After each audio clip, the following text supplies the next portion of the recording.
महायुती म्हणून आपण लढू. समोर काय होतंय याची चिंता करू नका.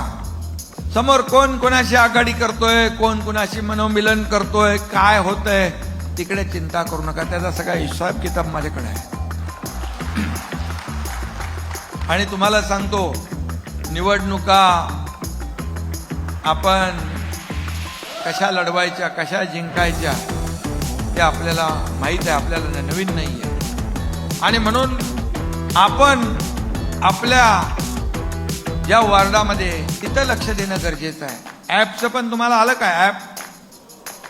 ॲप याद्या ज्या आहेत, मतदार याद्या, त्या सगळ्यात महत्वाच्या आहेत. मतदार यादीवर काम तुम्ही नीट जर केलं तर तुम्हाला त्याच दिवशी, ज्या दिवशी मतदान होईल त्याच दिवशी संध्याकाळी त्याचा रिझल्ट कळेल, आपल्या माणसाला या यादीमधून किती मतं मिळाली आहेत.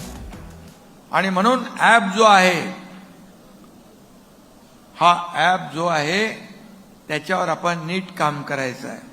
कारण मला वाटतं त्याला जीपीएस आहे ना रे सचिन, जीपीएस त्याला ट्रॅकर आहे. त्यामुळे तुम्हाला ऑफिसमधून, कार्यालयामधून, घरातून सर्वे नाही करता येणार. तुम्हाला जागेवर जाऊन सर्वे करावा लागेल, टिकमार्क करावी लागेल. पॉझिटिव्ह, निगेटिव्ह, न्यूट्रल, हे सगळ्या गोष्टी आपण पूर्वी करायचो. आणि मग त्यानंतर जे काय गणित आहे, कसं मांडायचं, समीकरण कसं आपण हे करायचं ते आपण नक्की करू. आणि त्याचबरोबर बिलकुल याच्यामध्ये आपलं मतदान कसं वाढेल याच्यावर फोकस करा.